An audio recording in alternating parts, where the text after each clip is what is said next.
नमस्कार साथियों, अभिवादन स्वीकार करिए अपने बेटे छोटे भाई शुभचिंतक का। दोस्तों, मैं संजय सिंह राणा, राष्ट्रीय अध्यक्ष भारतीय सर्वधर्म पार्टी, जिसका उद्देश्य ही है कि हमारे देश में हमारे बच्चों को शिक्षा, अच्छी गुणवत्तापरक शिक्षा, अच्छी गुणवत्तापरक चिकित्सा, न्याय पूरी तरह निःशुल्क उपलब्ध हो, रोजगार गारंटी का वादा हो। इस उद्देश्य के साथ आपका यह छोटा भाई संजय सिंह राणा पिछले 12 वर्षों से संघर्ष कर रहा है। यह आप सब भली भांति जानते हैं, किंतु इन 12 वर्षों के संघर्ष के दौरान भी आज जिस प्रकार हमारे देश में शिक्षा की दुर्गति है, चिकित्सा की दुर्गति है, न्याय के लिए हमारा देशवासी अपना सर्वस्व बेच रहा है, फिर भी उसे न्याय नहीं मिल रही है। यदि आज भी ऐसा है तो यह हमारा दुर्भाग्य है, हमारा और आपका, हमारे आने वाले बच्चों का दुर्भाग्य है। और यह हमारी उस उपेक्षा के कारण है कि जो हम अपने अधिकारों के प्रति जागरूक नहीं हैं, हम अपने भारत के संविधान द्वारा प्रदत्त अधिकारों के प्रति जागरूक नहीं हैं, कि जो अधिकार हमें सम्मान हमारे भारत के संविधान ने दिया है, उसे पाने के लिए हम जागरूक नहीं हैं। हम आज राजनेताओं के पीछे भागने को अपना गौरव समझते हैं। हम राजनेताओं के साथ, सेलिब्रिटियों के साथ फ़ोटो खिंचवाने के लिए, सेल्फी लेने के लिए जिस प्रकार भाग रहे हैं, जिस प्रकार उनके साथ सेल्फी लेकर के गौरवान्वित हो रहे हैं, यही हमारे दुर्भाग्य का सबसे बड़ा कारण है कि हम हर उस चीज़ के पीछे तो भाग रहे हैं जिसकी हमें कोई आवश्यकता ही नहीं है, जिसकी कोई ज़रूरत ही नहीं है, जो हमारे भविष्य के लिए अनुपयोगी है, उसके प्रति तो हम सचेत हैं। लेकिन जो मार्ग हमारे बच्चों के भविष्य को उज्जवल बनाएगी, जो मार्ग हमारे जीवन को सुगम करेगी, जो मार्ग हमारे भारतवर्ष को विश्वगुरु बनाने में अपना अहम भूमिका प्रदान करेगी, उस मार्ग को लेकर के हमारी उपेक्षा हमारे देश को धरातल की तरफ ले जा रही है। और हमारा यही उपेक्षित व्यवहार हमारे देश के राजनेताओं को यह सह दे रही है कि वह हमें अपने हाथों में कठपुतली की तरह नचाए, हमारा उपयोग करे, हमारे वोट बैंक का सांप्रदायिक रूप से उपयोग करे, हमारे वोट का अपने निजी चंद स्वार्थ के लिए उपयोग करे, हमारे वोट बैंक को जैसे चाहे वैसे उपयोग करे। यही हमारे देश का सबसे बड़ा दुर्भाग्य है। लेकिन आपका यह छोटा भाई संजय सिंह राणा, मेरे दोस्तों, इन सभी अनुपयोगी चीज़ों को नज़रअंदाज कर, इन्हें कभी अपने जीवन में शामिल न करके आपको आपके बच्चे का भविष्य संवारने के लिए, आपका जीवन संवारने के लिए, भारतवर्ष को विश्वगुरु बनाने के लिए अपना मौलिक कर्तव्य समझकर पिछले 12 वर्षों से आंदोलनरत है, संघर्षरत है, प्रयासरत है। मेरे दोस्तों, मुझे यह कहने में कोई बुराई नहीं है, कोई हर्ज नहीं है कि इन 12 वर्षों के दौरान भी अगर मैं अकेला हूँ, हमें आपका साथ नहीं मिला, तो कहीं न कहीं यह हमारी कमी है, हमारे प्रयास में त्रुटि रही है, या हम आपको समझाने में असफल रहे हैं, या फिर आपके अंदर हमारे प्रति भी वही भावना पैठ बना चुकी है कि हम भी अपना राजनीतिक स्वार्थ सिद्ध कर रहे हैं। अगर ऐसी भावना अपने छोटे भाई के प्रति आपके मन में है तो आप इसे निकाल फेंकिए। मेरे दोस्तों, मैं कई बार उदाहरण दिया हूँ कि मैं आपके साथ हर उस कार्य में कंधे से कंधा मिला करके निस्वार्थ भाव से खड़ा रहूँगा जो जनहित में है, देश हित में है, आपके बच्चों के भविष्य के हित में है। मैं अवैध कार्यों में आपका साथ नहीं दे सकता, अपराध में आपका साथ नहीं दे सकता हूँ, अनीतियों में आपका साथ नहीं दे सकता हूँ। मैंने साथ दिया चिकित्सा के क्षेत्र में। हर वह बंदा जो मेरे पास आस लेकर के आया, उम्मीद लेकर के आया, मैं अपने सामर्थ्य भर उसके साथ कंधे से कंधा मिलाकर खड़ा रहा। और ज़्यादा बड़ी बात तो नहीं कहता हूँ, जिन्होंने मेरे पास आस लेकर आए उन्हें निराश नहीं होना पड़ा, इतना मुझे अपने महादेव पर भरोसा है। उनकी कृपा से मैंने उसका जो उम्मीद था उसे टूटने नहीं दिया, उनका भरपूर साथ दिया और उन्हें उसका फल मिला। चाहे वो चिकित्सा के क्षेत्र में हो, चाहे केजीएमयू का मामला रहा हो, चाहे मेयो का मामला रहा हो, चाहे लोहिया का मामला रहा हो, चाहे अन्य कोई मामले रहे हो। लेकिन मैं शिक्षा के क्षेत्र में 12 वर्ष के संघर्ष के बाद भी कुछ नहीं कर पाया, यह मुझे कहने में कोई आश्चर्य नहीं। क्यों नहीं कर पाया? क्योंकि शिक्षा के क्षेत्र में कोई माता पिता स्कूल द्वारा प्रताड़ित होने के बाद भी खुद को आगे आकर न्याय की लड़ाई नहीं लड़ी। मेरे साथियों, जब तक कोई आगे बढ़ कर के न्याय की लड़ाई की बागडोर को नहीं थामेगा, तब तक कोई किसी की मदद करे भी तो करे कैसे। यही कारण है कि आपका यह छोटा भाई संजय सिंह राणा शिक्षा के क्षेत्र में मुफ्त शिक्षा की वकालत तो करता है, लेकिन इन शिक्षा माफियाओं के खिलाफ अभी तक कोई आंदोलन नहीं कर सका, क्योंकि कोई आगे ही नहीं आया। यही कारण है कि आपका यह छोटा भाई संजय सिंह राणा स्वयं अब आगे बढ़ कर के इन शिक्षा माफियाओं से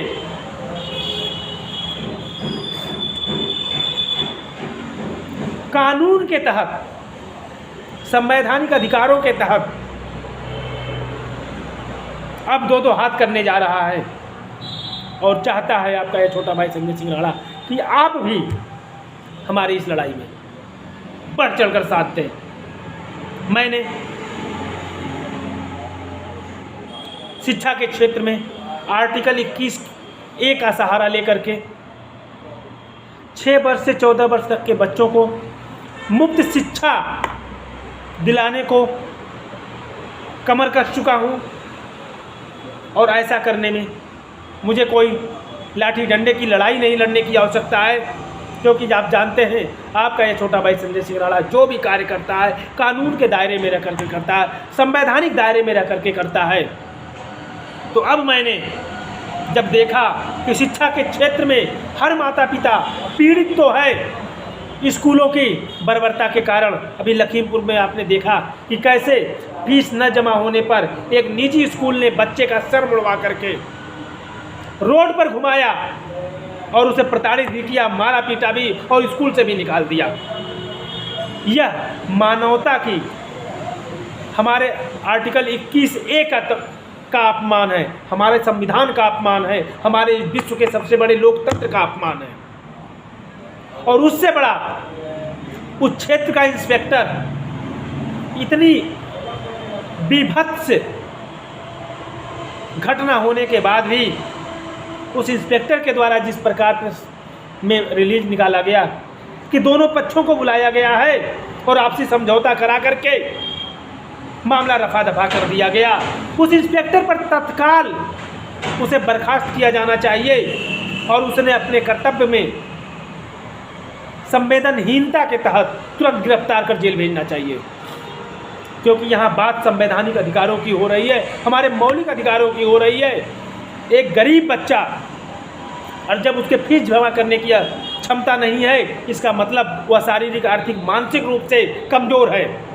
और यह निजी स्कूल संचालक पैसे वाले पूंजीपति, बाहुबली शिक्षा माफिया हैं, तो उनके सामने वह उनसे दो दो हाथ तो कर नहीं सकता है। तो यहाँ इंस्पेक्टर की यह जिम्मेदारी बनती है, नैतिक जिम्मेदारी बनती है, संवैधानिक जिम्मेदारी बनती है कि वह उस गरीब परिवार के साथ, उस बच्चे की नानी के साथ, नाना के साथ, मामा के साथ, जिसके पास भी होना करके पढ़ाई कर रहा था, उसको उसकी हौसला अफजाई करते हुए स्कूल प्रशासन के खिलाफ तत्काल FIR दर्ज करता। लेकिन इंस्पेक्टर ने ऐसा नहीं किया, क्योंकि वह भी शिक्षा माफिया की चापलूसी में लगा हुआ है, जिस प्रकार हमारी सरकार लगी हुई है। तो मेरे साथियों, ऐसी घटनाएं न हो। कुछ दिन पहले गोमती नगर क्षेत्र में ऐसी घटना हुई थी, एक महिला के साथ अपहृता हुई थी एक निजी स्कूल में। और यह किसी एक निजी स्कूल की बात नहीं है, यह हर जिले, हर प्रदेश और यहाँ तक कि पूरे देश के निजी शिक्षण संस्थानों में यही बर्बरता हो रही है।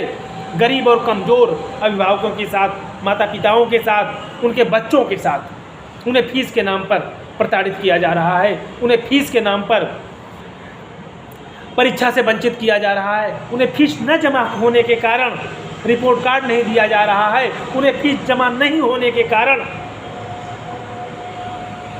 क्लास में अन्य बच्चों के सामने उनका इंसल्ट किया जा रहा है, बेइज्जत किया जा रहा है, जो कि 6 वर्ष से 14 वर्ष तक के बच्चों के साथ किया जाने वाला यह कार्य पूर्ण रूप से असंवैधानिक, संविधान की मर्यादा को तार-तार करने वाला और सही शब्दों में तो कहो तो संविधान का अपमान करने वाला है। क्योंकि जो व्यक्ति संविधान का सम्मान नहीं कर सकता, उसे भारत का नागरिक कहलाने का कोई अधिकार नहीं है। क्योंकि हमारे भारत का संविधान है सबसे पवित्र ग्रंथ, हम 140 करोड़ हिंदुस्तानियों का है। न कोई जाति, न कोई धर्म, न कोई मंदिर, न कोई मस्जिद से ऊपर उठ करके यह देश का सबसे बड़ा ग्रंथ है, सभी धर्मों का। और उस धर्म की अगर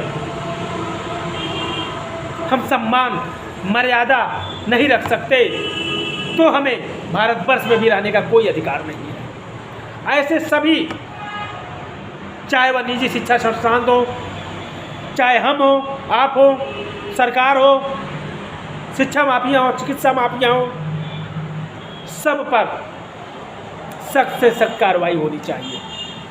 तो मेरे साथियों, ये तो उदाहरण मैंने दिया। अब मैं आज के लाइव जो आपके समक्ष आया हूँ उस उद्देश्य पर आता हूँ। तो मेरे साथियों, मैंने कहा, मैंने खुद कमर कसा है इन शिक्षा माफियाओं से अब 2-2 हाथ करने का, और वह हथियार हमारा है, हमारा संवैधानिक अधिकार आर्टिकल 21A के तहत, ये जो कि हमारा मौलिक अधिकार है। और आर्टिकल 32 के तहत, आर्टिकल 32 हमें वह अधिकार देता है कि हम अपने मौलिक अधिकारों की रक्षा के लिए आर्टिकल 32 के तहत सुप्रीम कोर्ट का दरवाज़ा खटखटाएं।